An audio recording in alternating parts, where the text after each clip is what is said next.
I've had a fantastic, I've got it easy with Nancy's talk, Peter's talk, Gerald's talk, Kevin's talk. So I think all the background kind of has been set.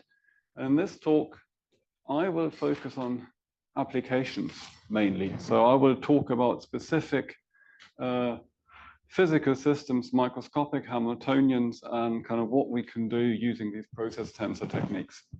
Does that work, by the way? Is that loud enough in the back? Okay, great. So before I get started, I should thank the people who really did the work, and that's mostly my postdoc Moritz here, and also almost all of it, pretty much anything that's relevant to this meeting is done in very close collaboration with Jonathan Keeling and Brendan Lovett. Okay, so I said I was going to talk about specific physical systems. I'm taking a leaf out of Alex Chin's book, and I'm going to introduce kind of two kind of model systems which we've used to benchmark and study the techniques. The first one here is a semiconductor self-assembled quantum dot. So this is an island of a sort of lower band gap semiconductor embedded in a higher band gap substrate.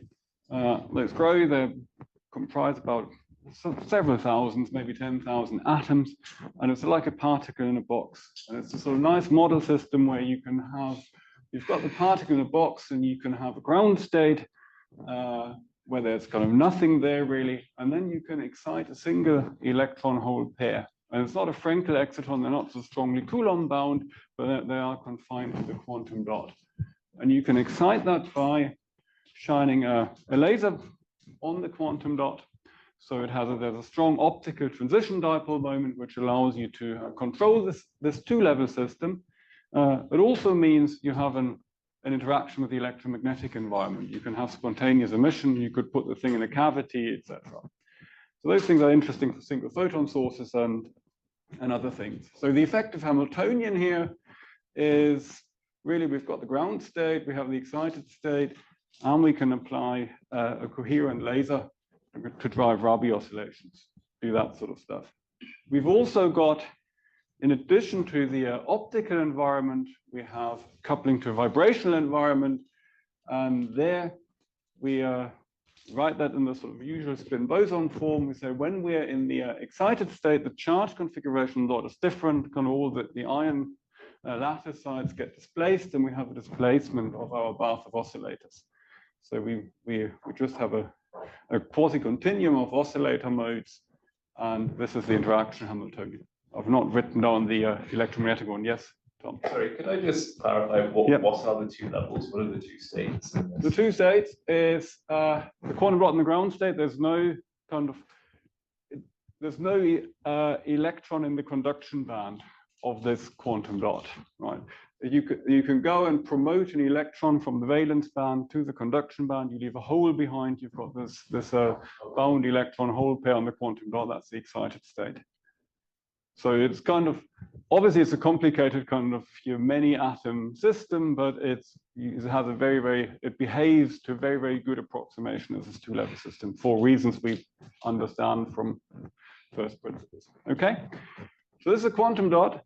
Why am I showing you it? Because it has, I guess, it's pretty rich toy model to play with, and you can do that. It's experimentally relevant as well. This is old work where we derived the Lindblad master equation really to kind of, when you shine a laser on the quantum dot, resonant with the transition frequency, you get your Rabi oscillations.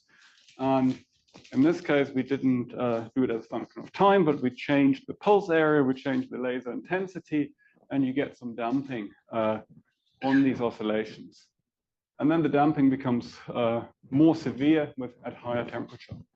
So this is actually well captured by a Markovian master equation. You're driving it strongly. The coupling to the vibration is relatively weak. So the master equation kind of works, and we get good agreement between theory and experiment. In a different regime, though, that's both for kind of relatively weak driving as well as strong driving. If you look at the emission spectrum, if you look at the photons of the photoluminescence from the quantum dot, if you drive it, you can't use that weak coupling master equation. What the theory shows you, which is the sort of orange curves here, is a Polaron transformed master equation. And that says the master equation still works, but you need to Polaron transform, and you're sort of making the assumption the coupling to the bath is dominant. That works well for this. In the general case, it doesn't either. And what we've looked at here is a situation where you're trying to excite this quantum dot using two laser pulses with different frequencies, none of them resonant with a transition frequency. And that idea was really taken from a different paper where said, wouldn't it be great if you can kind of create an excitation in the quantum dot that will give you a single photon? You don't have any laser photons at that frequency. So it's kind of easy to filter that out and be sure you only have that single photon in the system.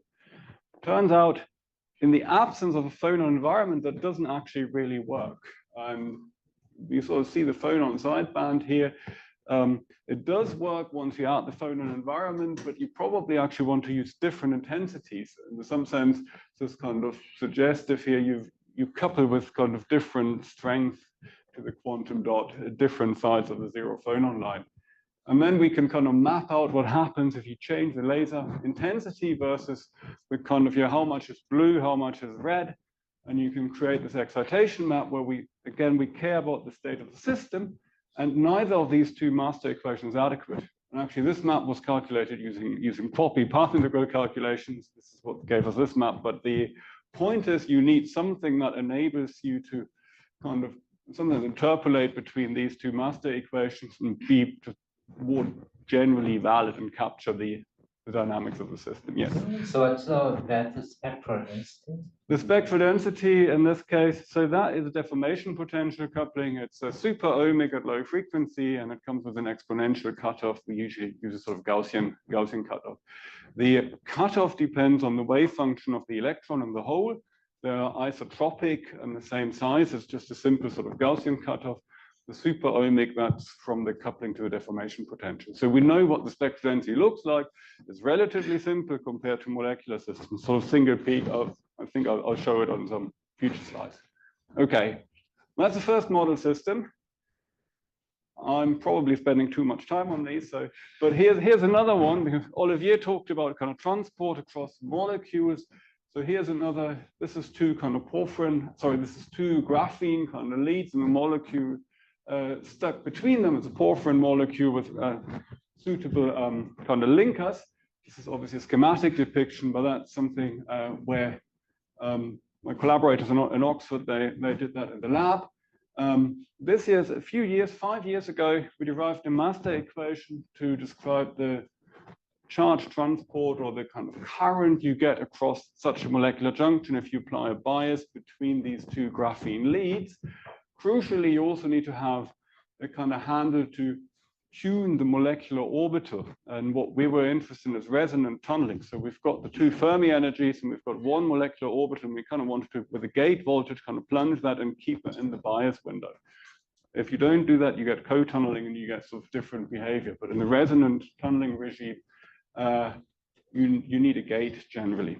So, and what we did, I'm not showing you the equation, I'm kind of showing you the process we went through. We started with the Polaron transformation because we thought actually the porphyrin molecule, when you put additional charge in, it's going to change shape. And so there's kind of a strong coupling to the vibrational modes, if you like. So we started with the Polaron transformation. Then we derived in that frame a second order master equation. We did something to have a self-consistent Born approximation. And those kind of two things, I mean, it wasn't just a box standard Lindblad master equation. It kind of had more stuff go into it. And what it gave us is something which I'm not showing you. We called it generalized quantum master equation. And we were kind of pleased that we could recover various kind of well-known limits. So that was kind of a nice piece of theory work. Does one need it? Yes, one does. If you take such a molecule and you have a junction, you stick it in a fridge, and you kind of apply a bias voltage and tune your gate voltage, you can look at how much current you get through it. So this is changing the bias and sort of seeing how much current flows through it. That's when we're in the resonant tunneling regime. And you kind of see if we don't have anything, we don't have vibrations, we don't have an environment, we don't get the right answer, certainly don't get anything that matches the data. what we actually found in this case is we needed one particular vibrational mode associated with the porphyrin molecule and a sort of broad background, probably due to the solvent and kind of as a general environment. And that gave us the good fit here, and it also kind of works well for the differential conductance. And you can look at these Coulomb diamonds, as they're called, where you change the gate voltage and the bias voltage. And yes, there's some sort of there's some artifacts in the measured data, but generally speaking, theory and experiment kind of work. So this did require, I don't think I'm going to talk about these plots, but what this did require is a relatively sophisticated master equation with some sort of fancy stuff going in. We did make a lot of approximations. We were kind of pleased it worked in the end. It is limited to weak molecule lead coupling. So we can't, so we're kind of deep in the sequential tunneling regime. We don't get much throughput. And it would be nice to relax some of these assumptions and have a different technique, a different tool, which allows you to do that in a more assumption-free way. Won't talk about this, but we applied the same model, different molecule, different experiment in Delft, but sort of similar ideas. And again, the kind of the master equation worked. So what we want is something where we get the dynamics of an open quantum system in a numerically exact sort of converged way, in the same way that Nancy started yesterday. So long introduction, but that's what we want to do. And we've got a quantum system of interest, and it has a few levels, not necessarily two. And there's an environment around it. We've got some possibly bosonic degrees of freedom. It could be the vibrations. We've possibly got fermionic degrees of freedom. That could be the metallic leads. We may have spins. We've not actually done much with that, but we may well have spins. We say in principle, what we'd need to do is solve the Schrödinger equations for the whole thing. And of course, we know we can't because the Hilbert space is too large. So direct integration is impossible. And the aim of the game, pretty much anything we've done is, or all open quantum systems in some senses, to find a numerically tractable description where we have the system and we somehow capture the influence of the environment in a compressed way that we can represent and compute. Down here, this is really just a process kind of tensor depiction. I'll move to the next slide. So I'll tell you how we get to this kind of process tensor description, how we get this compressed environment in a way that's different compared to the way that Peter talked about yesterday for tempo. So with that introduction, so we've got a system, we've got an environment.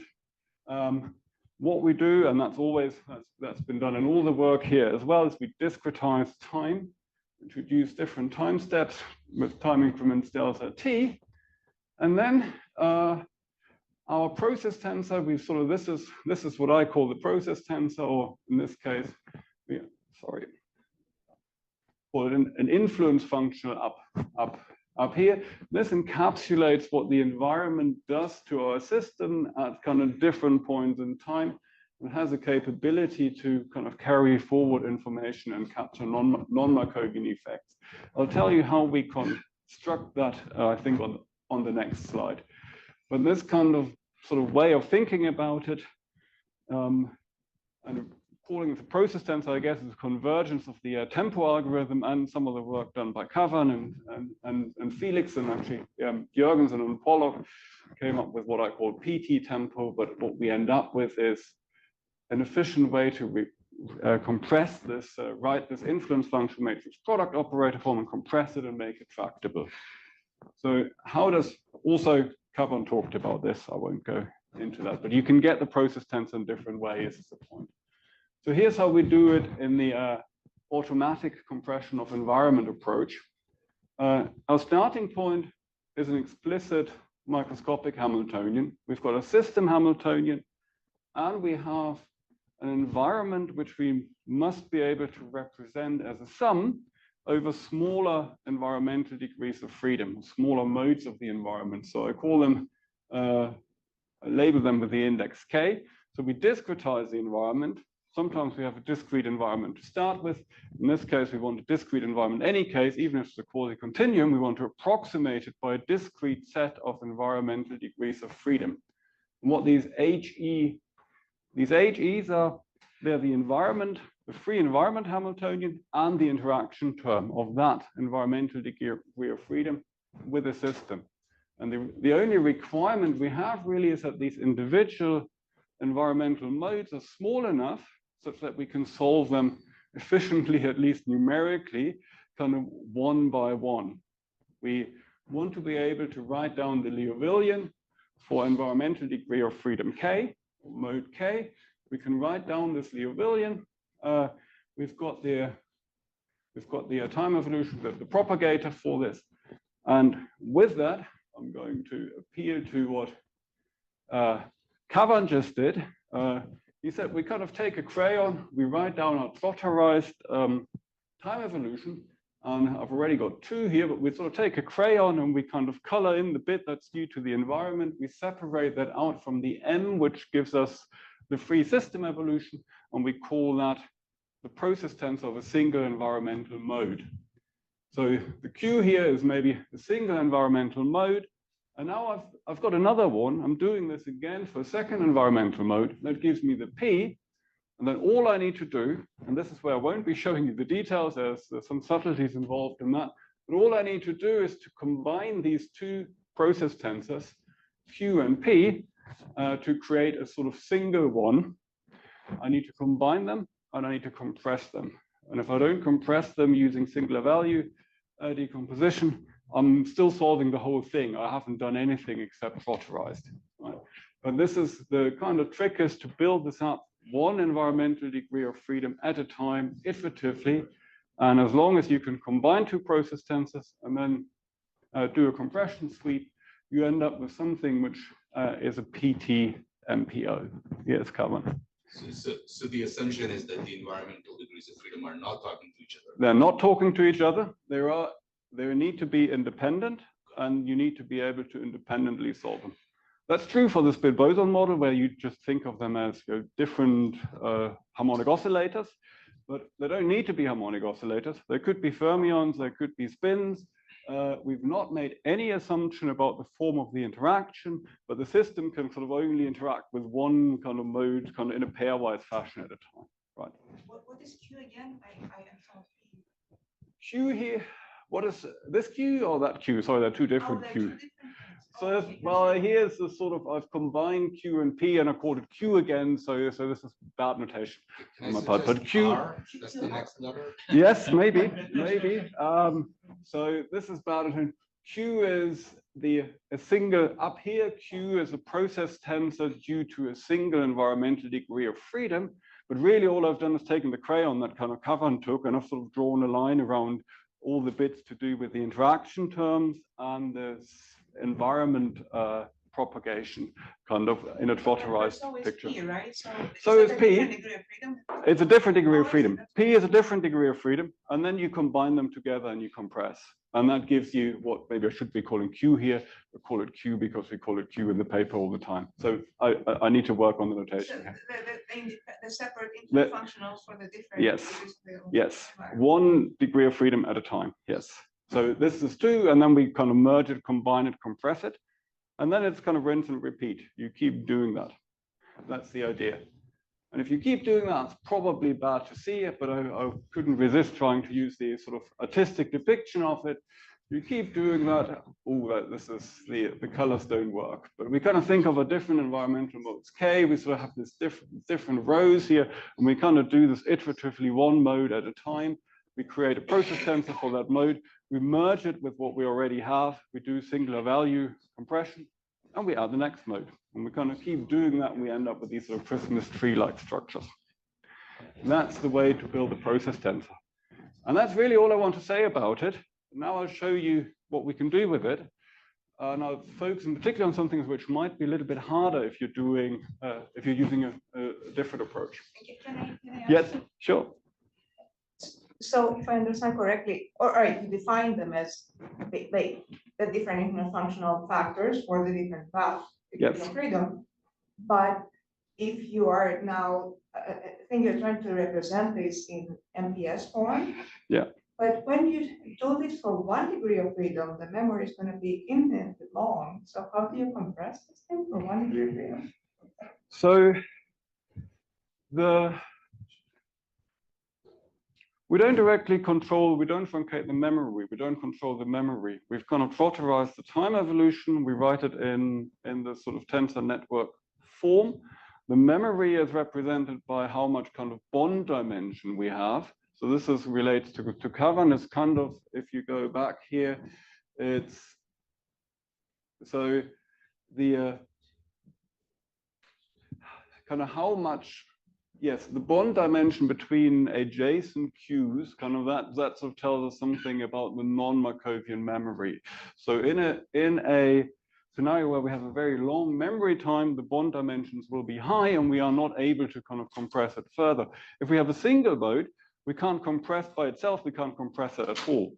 So we can't compress it for single mode, but once we've merged a few, the compression starts to work. So, and the compression often in this sort of spin boson type problem, it gets more effective the more modes you add. So it's a more non-Markovian system if the memory is finite and small. That's exactly what I'm asking. So Yeah. when you start this, Yes. you're going to have, with the first mode, infinitely long memory. So how can you then start this and So get the matrix all the way to we have connected, our queues are connected across the entire length of the code. That's okay, right? With the first mode, we don't need to compress it in that sense. Gerald, you want? Yeah, I just want to maybe help clarifying that if you just have a single spin, for example, in an environment, your bond dimension, even though you have infinite correlation, your bond dimension will still be 4 at most, because it will be. The bond dimension remains small, right? So there's no problem. Yeah. So in the space of the path, I thought you are compressing the system. Oh, you're not touching the system yet. No. Okay, I see. No, the system is external to the process tensor here, and maybe that's a good point to make. Right, what we call the process tensor here is maybe a bit different from the one Kavan had. Kavan had his initial system density matrix and environment density matrix as part of this comb, and then the unitary evolution or the kind of evolution of the system as well. For us, this is sort of separate. This is only the environment and the interaction of the system with the environment. So the system Hamiltonian is kind of, that's the ends here, and the initial state is not specified. So this is, yes. So is this then similar to what Garner Chan had a paper about compressing maintenance functional, writing in MPS form and compressing it? I'm not sure. I don't know. Yeah.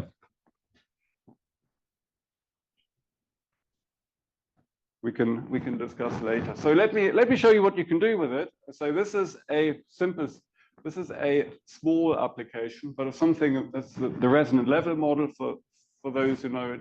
We've got a system here, a site, it could be empty or occupied, and we've sort of got two sites which are the leads or the environment next to it, and we have a coherent coupling G. And of course, we can solve that as a closed system. It's kind of really just 3 two-level systems. We can find an analytical solution for it, and that gives us this sort of sine squared behavior as a function of time for the occupation of the site. So that we can work out. We can also work that out using this ACE algorithm, but the compression hasn't taken place. This is an incompressible at this point. The memory length is infinite. It's infinitely non-Markovian. You can't throw anything away. You kind of can't compress, but the computer code we wrote to do that can solve it. Right? It's infinitely non-Markovian, but it's included in what we can do. Now we can come and we can kind of change the setup slightly by adding more environmental modes here. And in that case, we see if we start with 100, if we go to a large number, we kind of get a nice sort of exponential saturation of the, so that becomes Markovian, essentially. We start occupying our site over time in an exponential fashion. And if we have 10, that kind of, we could do perturbative expansion. We see we have a quadratic behavior at first. If we have 4, we still get kind of oscillations. We only show part of it. But the kind of point here is the approach, depending how many environmental modes you add, you can go from something which is essentially infinitely non-Markovian to something which is completely Markovian, and we're using exactly the same computer code, kind of other parameters. So we're kind of, the approach is capable of sort of spanning very different behaviors. Yeah. Why does it become completely Markovian? I mean, sorry? Why does it become completely Markovian? If you make the environment sufficiently large, you kind of end up with a Markovian limit here. Right? I don't understand. You don't understand? Yes. I mean, Laplace functional for spin boson for. This is not spin boson. This is essentially lots of two-level systems, and we call it kind of charge transport fermionic modes. This is not a spin boson model. The environment is. The environment is two-level systems, but effectively. Why would that become Markovian again? So it can be mapped on a harmonic graph. Why does that? So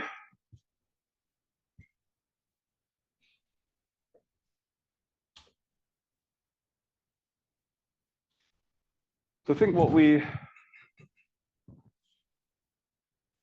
yes, but I need to think about that. But so intuitively,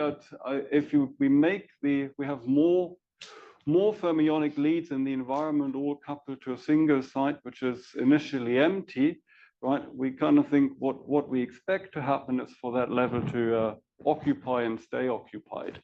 But yes, let's talk about that later. Erik, Yeah. Each of these modes that you have for the reservoir, do you have them coupled to their own Lindblad reservoir? Or is it just a unitary system? No, it's overall it's a closed system. They're all independent. They're all independent. Each coupled. Each of these coupled to S. Yeah. Yeah. It's a chain mapping configuration, basically. You're replacing the environment by a chain. Yeah. But in the diagram that you have there, you have it as a star, so you have it in the energy basis. Each of the modes in your reservoir there couples to your system. It's a chain mapping what you're doing. Do you know? I don't know. Yeah. Chain, it's just a bunch of levels. It's a bunch, yeah. So there is They're actually equivalent descriptions. the record The result. chain mapping and a star configuration as it has there, they're equivalent descriptions. Just rotated by a unitary transformation. Harmonic one to the different spectral density. That's a very good result. And we can prove with linear response theory and all. Okay, I'll be interested in looking at that. So let me move on. We could talk about it in the break. Let me move on and talk about other things you can do. So one thing we haven't done, we've not exploited a particular, we've just said we break the environment down into many different degrees of freedom. And it doesn't need to be a single environment. We can have different types of environmental degrees of freedom, which couple to our system in different ways, right? So what that allows us to do, for example, is to look at multiple environments in a very, very easy way. And this is taking the example of the quantum dot I showed initially. I think I had a 0 and an X here. So this is a ground state, an excited state.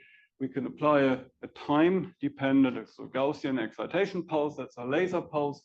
We can detune that laser pulse. This is blue detuned. And then we can sort of see what happens if we include the coupling to the phonon environment, or we exclude the coupling to the phonon environment. And we can also include or omit a coupling to the electromagnetic environment and allow for spontaneous decay. So if we don't, and what I'm showing you here is a table. We've got phonons, photons, and we treat them in different ways. We kind of use QAPI here as a benchmark because we know that works well for the system. The photons we use either as Lindblad, not at all, or using or A's, and we're looking at different combinations. So if we don't have phonons present, we can not fully excite the system because we're detuned. We're blue detuned. A detuned laser pulse will not lead to a complete inversion of the population. This is kind of just this dashed line, right? It doesn't really matter that we have the photon decay. by the time the laser pulse finishes, we're back in the ground state. So can I clarify here? Yes. Are there photons as explicit harmonic degrees of freedom, or is it just? It's a quantum optical master equation. So we use it as a Lindblad master equation. Believe that. So you can derive that using electromagnetic modes as explicit degrees of freedom. Yes. But it's not just a time-dependent field that you're writing here on the left. There's a time-dependent field. We do have spontaneous decay. So that manifests as a Lindblad operator, as a lowering operator going from X to G. So that's what you're treating, not a Hamiltonian augmented by a time-dependent driving term. No. So we've got the time-dependent driving term as part of a system Hamiltonian. That's a coherent laser pulse we apply to the quantum dot. Yes. And then in addition, we give ourselves a Lindblad operator, which describes the decay. Both of them couple kind of via the transition, the optical transition operator. So if we're detuned, we don't have phonons, we kind of we don't reach full inversion.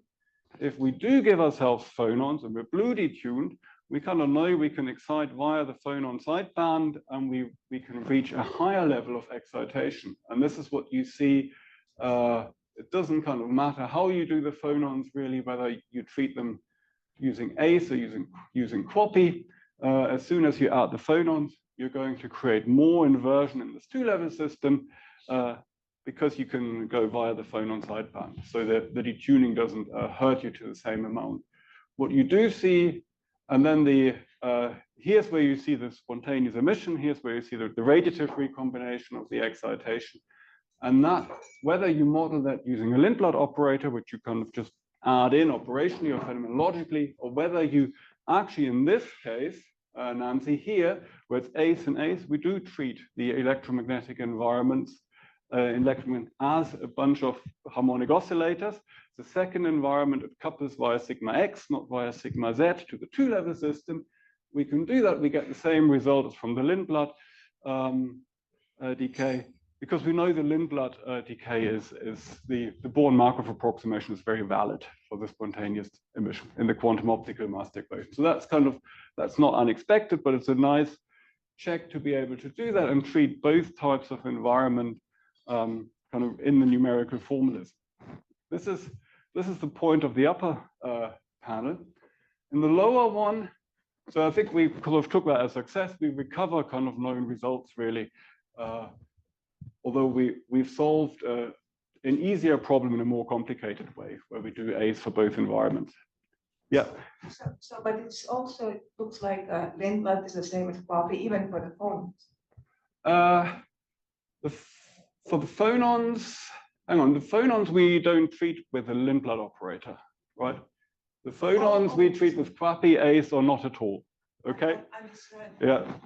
So the phonons, we know we can't treat with a Lindblad operator because we don't get the phonon sideband excitation if we use a Lindblad operator. The phonons need to be treated on a more rigorously. The radiative recombination, Lindblad's fine. That's the point. So, yes. Very dumb question. Yeah. What's the goal here? Like, so are you trying to match QAPI or? Well, we're trying to benchmark our. Right one, so I want to convince you that ACE works, and I want to convince you by showing you examples where we know the result, kind of benchmarking against techniques which are reliable. So I guess the question is dumber than that for me. Which one is the right or accepted result? Let's call it on the top plot. Is it the QAPI-Lindblad would be the thing that... There's nothing wrong with QAPI-Lindblad. You would expect that QAPI-Lindblad works well. QAPI is converges for the phonons.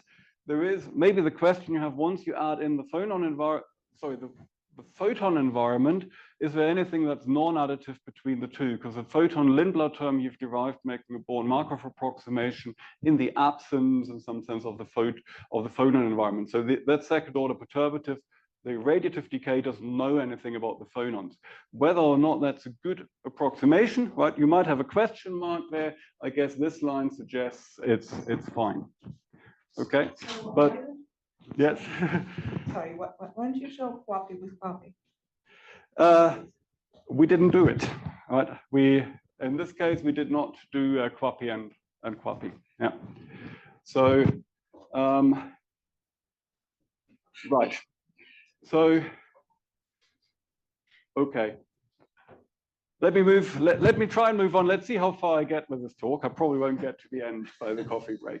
Okay, so here what we're showing here is we've got our quantum dot initially in the excited state. And now we give ourselves a structured photonic environment. Imagine we're in a cavity or on a photonic crystal with a certain bandwidth. And then we look at two different cases. We have a relatively large bandwidth of the photonic environment, but it's no longer kind of completely, doesn't have a flat spectral density, which so we take a large bandwidth and a small bandwidth case. In the large bandwidth case, and here the time-dependent driving pulse is gone, but we start off excited and we just really want to see the radiative decay. We want to see how the system relaxes back to the ground state. So if we have a large bandwidth electromagnetic environment and whether we include the phonons or not, doesn't really matter. We get exponential decay from a Lindblad term. So here we've got phonons with quappy, we've got the photons with Lindblad. This gives us exponential decay. The kind of phonons don't really do anything. We can not do the phonons, use A's for the decay, we get the same line. We can use A's for both environments. Everything sits on that exponential decay. So what this shows us that radiative recombination doesn't care about it shows us two things. It doesn't care about the phonons at all. And the photon decay is well described by Lindblad term. And Nancy, we could have done the photons with quappy and we would expect exactly the same result, right? The Lindblad operator is fine for the spontaneous emission. So that's the kind of point here. That is, if your bandwidth is sufficiently large. If you make it smaller, in that case, you do see deviations between the phonons being present or not present. And that's kind of these two lines. That's the orange line and the red dashed line. So in this case, the presence of the phonons modifies the radiative relaxation of the quantum dot. So we have what we might call a non-additive effect between having this quantum dot embedded in two environments at the same time. Does that make sense? Yeah. I do have a question, but I should let you finish. So, and I'm not saying I am not saying you couldn't have embedded your system in two environments at the same time using a different approach. What I am saying is it's particularly easy with the way ACE is set up because we don't really care about the form of the spectral density. We don't really care about the fact that your environment interacts differently. We just need more. We just have more discrete environmental degrees of freedom to kind of represent these two environments. Something else we can do, because I said all we need to be able to do is take our environmental degrees of freedom and write down a Liouvillean for them. So far, we were talking about the free constant evolution for the environment degrees of freedom, but actually with the Liouvillean we can introduce Lindblad processes onto the environment. I think Peter said yesterday it's easy with kind of tempo. You can add additional Markovian Lindblad processes to the system. In this case, we can easily add Lindblad processes, dissipation, equilibration, thermalization to environmental degrees of freedom. This is not now derived from a microscopic interaction amplitude, but something we know might be happening. And we can go further. We can use time-dependent control of environmental degrees of freedom. We can introduce a time-dependent driving on an environmental mode. So what this is showing, this example here, we've got a driven two-level system again, like a quantum dot with a resonant laser. And that interacts with a multi-mode cavity. We've got different cavity modes. They're all leaky. They all have loss out of the cavity. And at different points, actually in this at 4, here I only show 2, at different points we come in and we shine a little bit of light into the cavity and we start populating one of these cavity modes.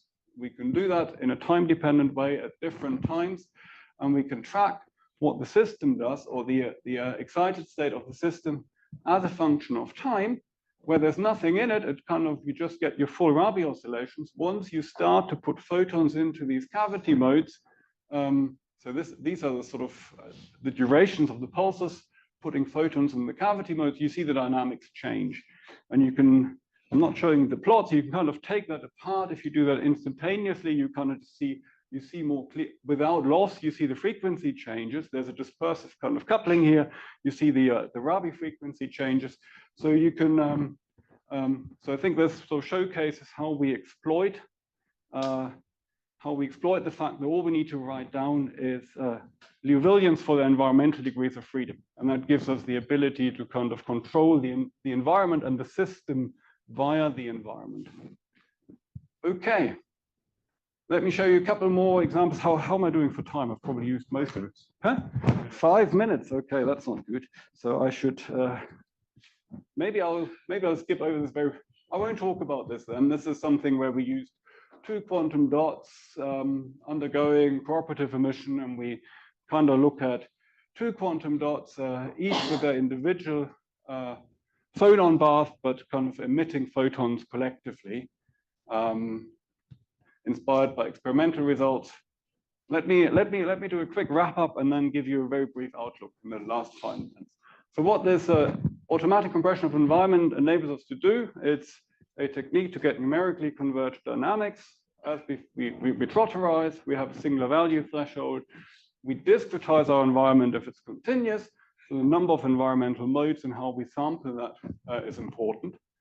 It works with any form of interaction. It's not limited to rank 1. We can do James-Cummings, dispersive coupling, nonlinear couplings. We can do it for any environment which we can break down in chunks. I've said that before, just showing you an example where we said we can have a dissipative in a sort of Markovian way environment, time-dependently driven, etc. It doesn't need to be Gaussian, it could be non-Gaussian, and it's very easy to combine different types of environments. So I think I would say it's easy to use. What we kind of put in is really, once we've done the environmental discretization and we specify the Hamiltonian, that goes in, our convergence parameters goes in. In practice, that can be a challenge to find them, but conceptually it's simple. And we have our system Hamiltonian, system initial state, they're separate. They're not required for constructing the process tensor. They come afterwards for the final contraction. That gives us our time-dependent evolution of the density matrix. And we have that available as open source. We're hoping to integrate into OccupyC. I'll keep talking for a couple more minutes until Jonathan shuts me off, because there's more stuff I wanted to say. Key limitations, performance can be an issue.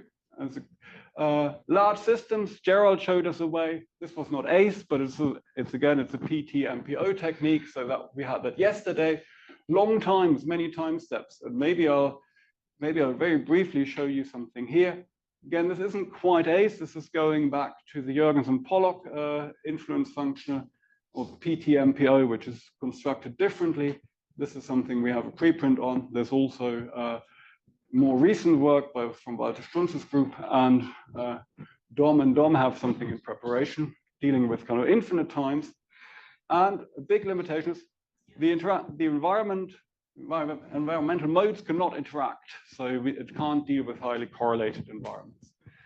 The sort of divide and conquer, this is a preprint. This is the kind of triangular tensor network which Peter showed us yesterday, constructed in a slightly different way in the Jurgen-Pollockson way, where these bonds become time local.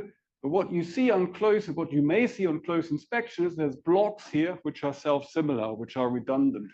And what that enables you to do is to kind of use these blocks and recycle them. And then you can use a divide and conquer scheme, and it gives you, even if you don't have any memory truncation, gives you a massively improved scaling in the number of SVDs you need to do the contraction. with a cutoff, it turns into something that's the number of times you need for the cutoff times log n, which is the number of time steps. And then you can go even further and you can kind of come up with a repeating unit, which again, just by graphical inspection here, you kind of see we have this block. We've got the green block, and we can use that to construct a repeating unit, and that enables us to, in this case, the number of SVDs no longer depends on the number of time steps you want to propagate. You still need to do the final contraction. What does that enable you to do? We've got again, our driven quantum dot, our old friend, two-level system, ground state, excited state with a coherent laser driving, gives you the dressed states. And in the absence of phonons, you would expect to see a Mollo triplet. But now we've got the coupling to photons. Here's the question, what does the spectral density look like? It's a super obic Gaussian cutoff. And we can work that out for different types of driving strength here. And we kind of see our three peaks, but we also see on a log scale, we see deviations from the case with no phonons. In order to get these spectra, we needed about 1 million time steps, because we look at a 2-time correlation function, we Fourier transform it for the spectrum. We have a multi-scale time problem where photon and phonons have different correlation times. We drive our system strongly. We kind of need to resolve the fast dynamics to kind of get the slow dynamics. So that required 1 million time steps. And if you think about how long does that take, sequential is Jürgens and Pollock. So this is an improvement on the original tempo. But this shows you the scaling, the computation time as a number of time steps. With our divide and conquer, we can do millions of time steps in minutes. So in practice, that's just recognizing that redundancy, the self-similarity gives you a massive advantage. We can also go to larger things, look at super radiance. I'm out of time, so I won't talk about that. Outlook, because Peter talked about it and Alex talked about kind of looking from the environment, and Kavan mentioned it. What do the bond dimensions mean? What can we do? This is actually using ACE. We can kind of understand what the compression is and what the compression, so this is constructing 2 Q matrices, kind of a single block here. And if we construct that mode by mode, and we can kind of think of the compression as a lossy rank reducing transformation, which we have available in matrix product operator form. We can compute a pseudo inverse, and what enables us to go back to the full environment Liouville operator and actually say something about bath operators or system bath combined kind of observables. So we don't necessarily get them all right, but we have a way of asking the question, asking the process tensor the question kind of, what can you tell me about a bath observable? And if we do that, and maybe I won't explain it, but we've done more work to kind of get closer to this kind of molecule between 2 fermionic leads, where we give ourselves fermionic leads, charge transport, and now we can look at not just the occupation of the molecule, but we can get the current. And this is kind of really asking kind of what's the exchange of charges with the environment. There are some subtleties here. That's very much work in progress. I think I'm over time, so I should again highlight Moritz, who did all the hard work. And it's just an overview of the stuff we do in my group. So thanks a lot.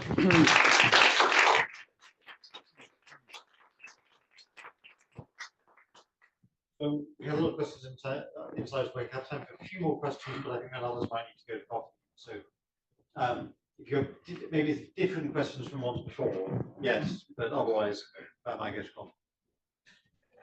I had a follow-up question to the ones before. Okay. It's a quick one though. So in your back to those calculations with the photons and phonons. Yes. So typically spontaneous emission is much slower than decay from phonons. So I wonder why you're saying that the phonons don't have an effect in the case. They don't. So the rate for spontaneous emission is much slower. Yes, you get the quantum dots have a lifetime of about a nanosecond. Kind of phonon processes happen on a picosecond, but the rate of radiative recombination of spontaneous emission is not affected by the presence of phonons. If you create a superposition state in your quantum dot where you have a superposition of ground and excited state, then what the phonons will do, they will lead on a picosecond timescale to decoherence of these two, but it doesn't change the populations. And the rate of spontaneous emission in that case, if your photon environment is fully Markovian, so you have a flat spectral density, only depends on the population of the excited level. That changes when you give yourself a structured electromagnetic environment, as I showed with a reduced bandwidth. In that case, that's no longer true. And Paul is dying to chime in. And I just a question relates to that. So what if you took a system with, say, a discrete phonon mode and relatively strong coupling, so something where you get a clear phonon plus photon emission? Yes. With that, I mean, that seems like that must change the decay rate because you've got two ways to decay. So, yes. So there's a slide I'm glad I removed. I had something on a 2-bath tempo paper, PRX Quantum from last year that Peter was also involved in, and work done led by Dom Gribben and Dom Rouse. So you can, if you sort of think of sort of Frank-Condon shift, absolutely. If you have a strongly coupled single mode, right, you can kind of think of your shifted parabolas and then draw a diagram, and you see that you do get non-additive effects, and you can even get a single two-level system if it's at high optical temperature, relatively weak photon coupling, strong vibrational coupling to reach population inversion. So in that case, you certainly get a rich interplay between the two things. In the normal quantum dot scenario, emission into free space, it doesn't matter. What people do, of course, they put them into photonic waveguides because they want to use them single photon sources. There you have a structured electromagnetic environment. And then, as I showed, you start to see non-additive effects. They're relatively mild in this case, though. But yes, you can certainly think about different regimes where that matters.